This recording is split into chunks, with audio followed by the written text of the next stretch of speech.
స్తోత్రార్హుడు యేసుక్రీస్తు ప్రభువారి ప్రశస్త నామంలో ఉదయకాలపు వర్తమానాల కొరకు ఎదురు చూస్తున్న మీ అందరికీ ఎమాన్యుయల్ మినిస్ట్రీస్ తరపున మా శుభాభివందనాలు తెలియచేస్తూ ఉన్నాను.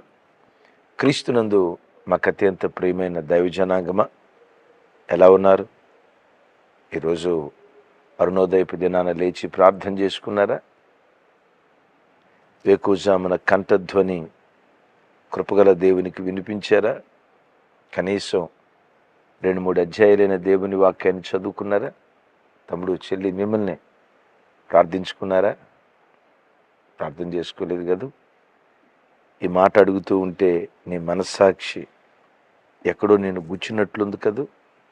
ఈ వాక్యం విన్న తర్వాత అయినా, కొద్దిసేపు అయినా దేవునితో గడిపిన తర్వాతే గడప దాటి బయటికి వెళ్ళాలని ప్రేమతో మీ అన్నగా, మీ క్షేమాన్ని కోరుకునే సహోదరునిగా, దైవజనునిగా మిమ్మల్ని బ్రతిమలాడుకుంటూ ఉన్నాను.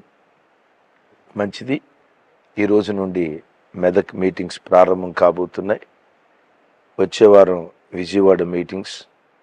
ప్రార్థించండి, అనేకులకు షేర్ చేయండి.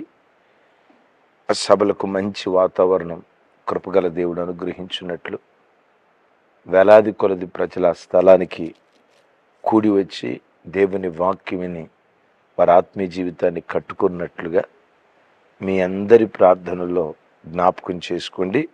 ప్రార్థిస్తున్న మీ అందరికీ మా నిండు కృతజ్ఞతలు. మంచిది.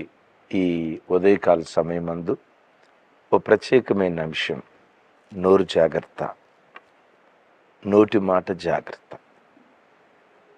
ఎందుకు నోటి మాట జాగ్రత్తగా ఉంచుకోవాలి? నోటి మాట మానవ జీవితం మీద ఎంత ప్రభావితం చూపిస్తుంది? ఆ నోటి మాటను స్వాధీనం చేసుకోవాలంటే ఏం చేస్తే మనం నోటి మాటను మనం స్వాధీనం చేసుకోగలం?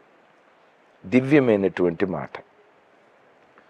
మనుషుడు ఉదయం లేచింది మొదలుకొని రాత్రి పండుకునే వరకు సగటున 7,000 నుండి 20,000 మాటలు మాట్లాడతారట, అప్రాక్సిమేట్గా ఆన్ అన్ యావరేజ్. ఓ మాట. పురుషులు ఎక్కువ మాట్లాడతారా, స్త్రీలు ఎక్కువ మాట్లాడతారా? కింద కామెంట్ బాక్స్లో రాయండి. మాట్లాడే పరంపరలో స్త్రీలు ఎక్కువ మాట్లాడతారా, పురుషులు ఎక్కువ మాట్లాడతారా? విశ్లేషణ కింద కామెంట్ బాక్స్ రాయండి. ఇప్పుడు నేను చెప్తా. ఇదేం చెప్పాల్సిన, ఇదేం పెద్ద మర్మయుక్తమైన ప్రశ్న ఏం కాదు.